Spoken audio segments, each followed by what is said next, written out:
Senhor presidente, componentes da mesa diretora, vereadores, vereadoras, público aqui presente, imprensa que divulga os trabalhos desta casa, que faz com que chegue a todos os moradanovenses, jaguaribanos, cearenses e a todo o Brasil as informações que são debatidas aqui. Olha, nós temos realmente dias difíceis que se avizinham no nosso município, nos outros municípios do nosso porte e de menor porte, em função principalmente de dois fatos. O primeiro, um fim de um governo que não se legitimou junto à população em função daquele processo do golpe, ou aquele processo do impeachment, ou aquele processo de alteração, não importa qual nome nós devemos dizer.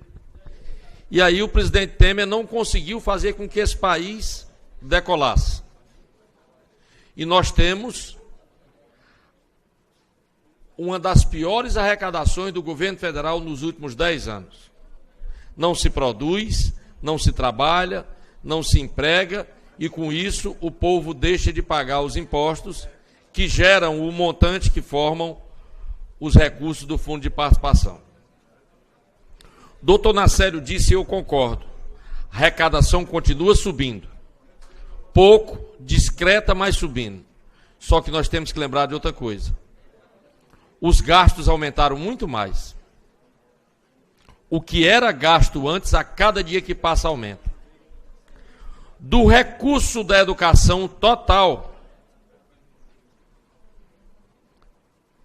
precisa que a prefeitura coloque mais 8% para fechar tudo isso fora o transporte escolar. O pior número que existe do governo federal com relação à morada nova é o do transporte escolar. R$67 mil por mês para pagar 400. O governo manda pelo Programa Nacional de Transporte Escolar, o PENAT, aproximadamente 70 mil por mês em números fechados. Você pagar uma folha de 450 mil reais todo mês no transporte escolar. Essa conta não vai bater nunca. E eu tive a oportunidade de ir pessoalmente ao FNDE. Eu não mandei não, eu fui. Eu levei um documento onde eu fiz uma comparação muito simples. Nós temos 10 mil alunos. Limoeiro tem 10 mil alunos. Nós temos 2.700 km². Limoeiro tem 500 km². A nossa folha dá 450 de transporte escolar. A deles dá 200. Então, onde é que está? Onde está é da seguinte forma. Lá em Brasília, sentado no birô do FNDE, do Ministério da Educação, fica decidido o seguinte. O valor de transporte por aluno é X. Não importa o tamanho do seu deslocamento. A matrícula determina que vai ser recebido para cada 10 mil alunos, 70 mil para o transporte escolar. Ora, como é que 70 mil paga 450? Aí o Estado do Ceará, que é superavitado, graças a Deus, que tem recursos, que é muito bem comandado e que teve à sua frente na Secretaria da Fazenda o deputado Mauro Filho, que esteve aqui com a gente, que eu já conversei isso com ele. Por que que o Estado do Ceará, com recurso em caixa, paga o transporte escolar do Estado em 4 parcelas? Eu não consigo entender isso.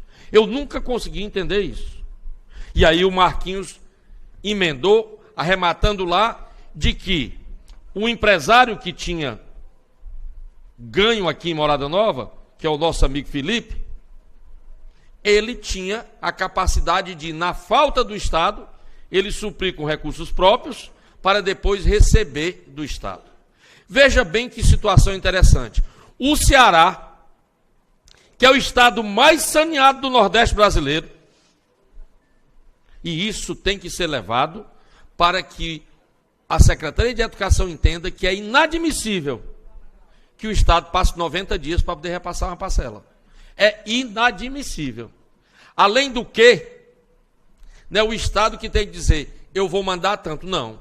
O Estado deve ouvir o município dizer quanto é e ele repassar o valor. Ora, por que o município tem a obrigação de complementar a educação do ensino médio quando está muito claro na Carta Magna? Ensino fundamental, obrigação do município. Ensino médio, obrigação do Estado. Ensino superior, obrigação da União. E aí, Morada Nova, Quiterianópolis, Canidé, Crateús, Independência,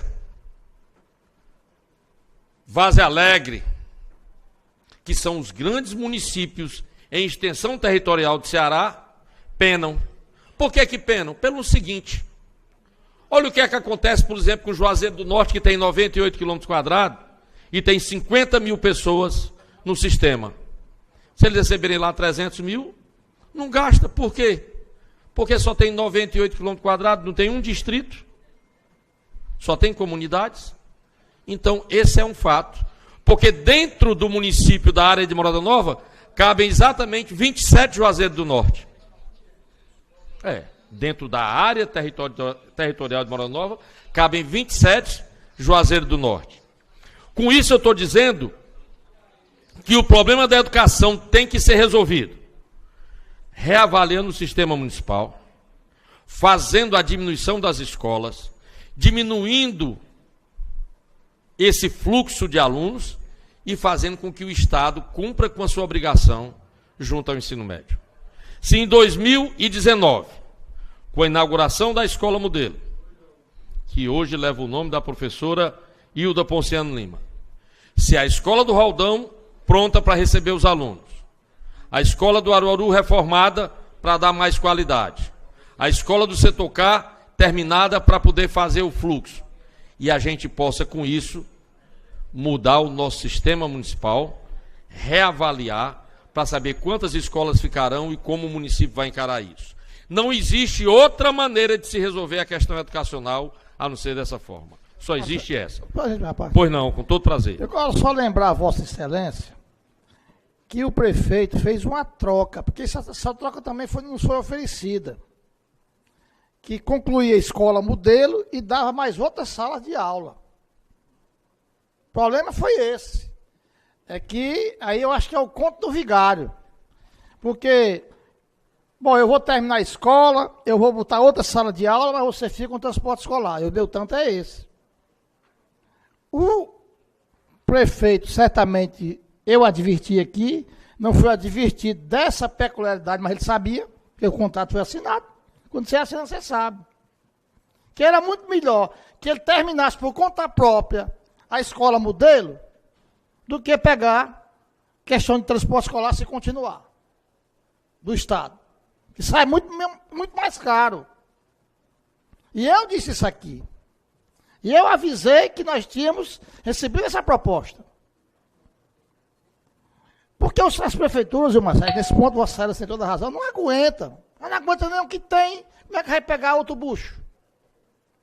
E por isso é que o problema... E se o governo do Estado não voltar atrás, ou para aumentar, ou para voltar para ele, que seria o óbvio, então, governador, vamos fazer o seguinte, eu vou ficar só com a minha parte, fico com a sua. É mais lógico.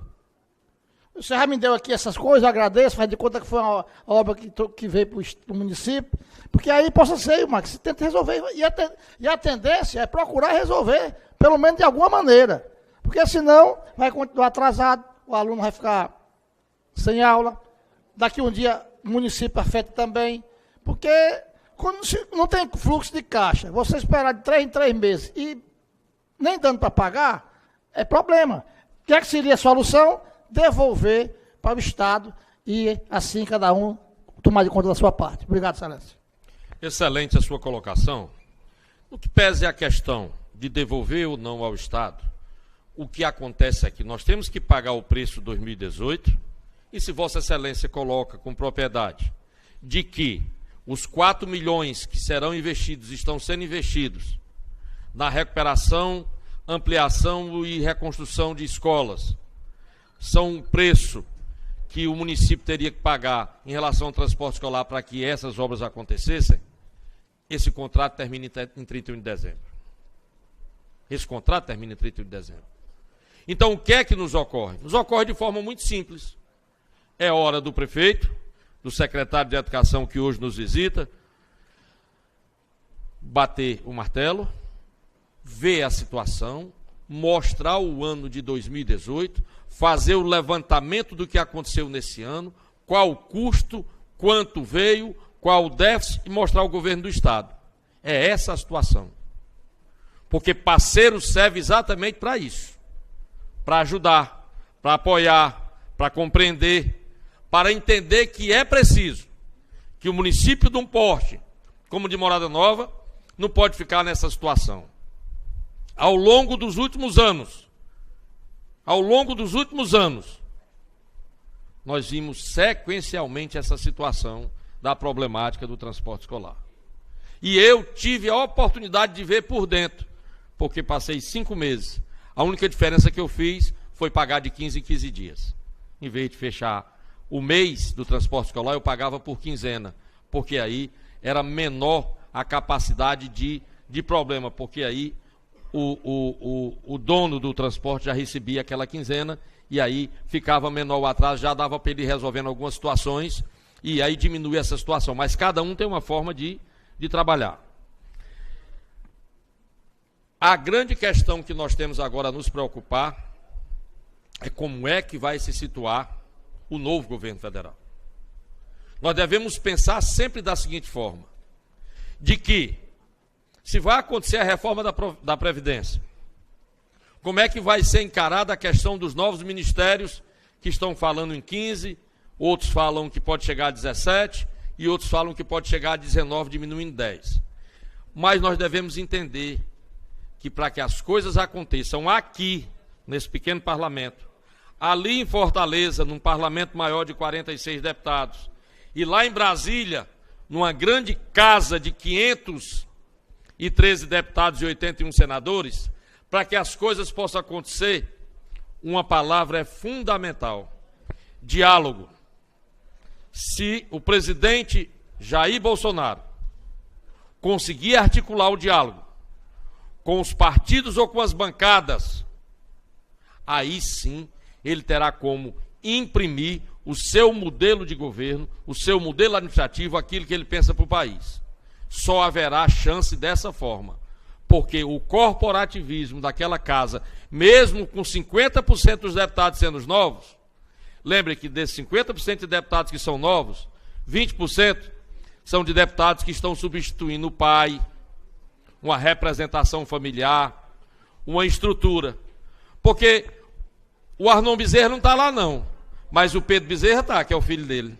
Marcelo, queria uma parte. Com todo prazer, doutor. Tua colocação aí é de grande importância.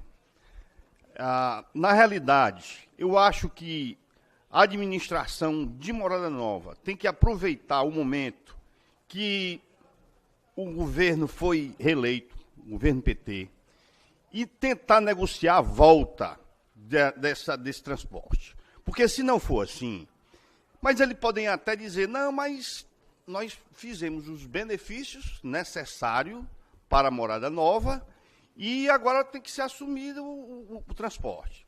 Mas aí é onde está a colocação que eu faço, que é a negociação. Negociar com o prefeito, do prefeito com o governador, porque se não for assim vai dar problema e sério. Em relação às reformas a nível federal, tem que acontecer.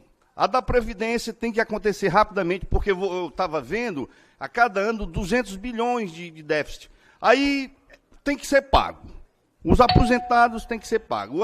Aí o que acontece? Tira recursos da educação, tira recursos da saúde para poder pagar. Então essa reforma tem que acontecer. A reforma política é fundamental acontecer também e diminuir o número de tantos deputados federais que tem lá no Congresso. Tem que diminuir, vai diminuir. Isso. E outra coisa, a negociação, porque antigamente era feita com o partido. Aí o partido negociava, pegava aquele ministério e colocava lá todos os seus...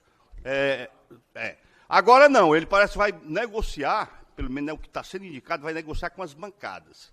E fica mais fácil assim, porque vê se acaba a mania de sempre que era o toma lá da cá. Muito obrigado. Doutor, minha posição política sempre foi pública e notória. Em quem eu votei,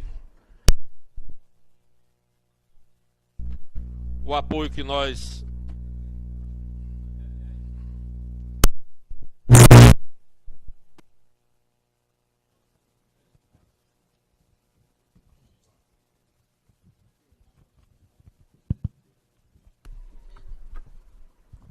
O apoio que foi repassado pelo nosso partido ao presidente candidato que perdeu. Mas eu quero concordar plenamente, doutor, sabe por quê? Porque tem um fato interessante. O país realmente precisa de algumas reformas. Essa reforma ministerial, essa reforma administrativa e a reforma política, juntamente com a reforma da Previdência, elas têm que acontecer. Já não se suporta mais essa carga que nós pagamos muito grande nesse país. Mas é preciso só que se entenda o seguinte fato. É preciso se encontrar um termo em que não seja tão ruim e não seja tão cruel para aqueles que estão na ponta. É preciso se encontrar um termo aceitável e é preciso se encontrar um histórico que possa fazer com que ao longo do tempo as coisas possam acontecer. Se a reforma política se encaminhar para um mandato único de 5 anos, com a coincidência a partir de um ano X, como por exemplo 2024, ou 2022 já, ou 2024, quando se aceitaria a última reeleição, ou se não teria mais nem reeleição a partir de 2024, é um fato. É interessante que aconteça. É interessante que a Assembleia Legislativa ou a Câmara Federal diminua o número de integrantes, também é interessante. Pode-se diminuir 100 deputados federais, 2 ou 3 em cada estado, 4 ou 5 em cada estado. Em vez de 3 senadores, nós podíamos ter só 2. Mas o que é que acontece? O que acontece é que nós temos dentro dessa mesma Câmara Federal e do Senado um corporativismo de interesses que faz com que eles próprios não votem isso. Então, vai acabar acontecendo o quê? Um plebiscito. Convocar um plebiscito para que o povo decida. E aí, acontecendo isso, o povo decide, e decidido pelo povo, a ISTA não tem mais o que fazer. Então, são situações que nos colocam nessa posição. E para lhe responder, doutor Naceli, a respeito do assunto da questão da educação, do transporte escolar, eu concordo plenamente. O município vai fazer isso. Vai sentar com a Secretaria de Educação do Estado, fechar esse ano, o aditivo que foi assinado, receber o recurso e, a partir do próximo ano, sentar para definir a questão. Ou uma empresa recebe, através de licitação, para fazer o transporte escolar e tira esse fardo, essa responsabilidade de cima do município, ou então o município coloca o valor exato e fecha uma questão com o Estado para ver essas questões de pagamento que não podem ser dessa forma, ou nessa quantidade, ou nesse parcelamento que eles fazem. Então é esse o sentimento que eu tenho, e são situações difíceis. Esperamos que a gente possa resolver diversos problemas e, mais ainda, que a gente tenha a sorte de fechar o ano pagando o servidor, pagando o 10º, porque a situação financeira é uma situação muito difícil. Muito obrigado. Obrigado, Ilmar. A história do transporte também, Ilmar, que eu vou falar no meu pronunciamento, tem coisa que não bate. Eu não sei como é que o governo municipal recebe do Estado esses veículos, e não é pelo mesmo valor que se tem dentro de uma licitação. Porque, olha bem, se não está dando para o município, o que é que dava para um empreendedor normal receber? O Felipe tinha lá e ganhava, e tinha, na certa tinha algum lucro. Mas não devia receber, devia o Estado ter a consciência de passar para a Prefeitura o mesmo valor de uma licitação. E o prefeito deveria dizer quanto era que se gastava. Rapaz, se gastava X, então eu vou receber X. Não se pode receber, e na época se dizia que dava e ainda sobrava dinheiro, né?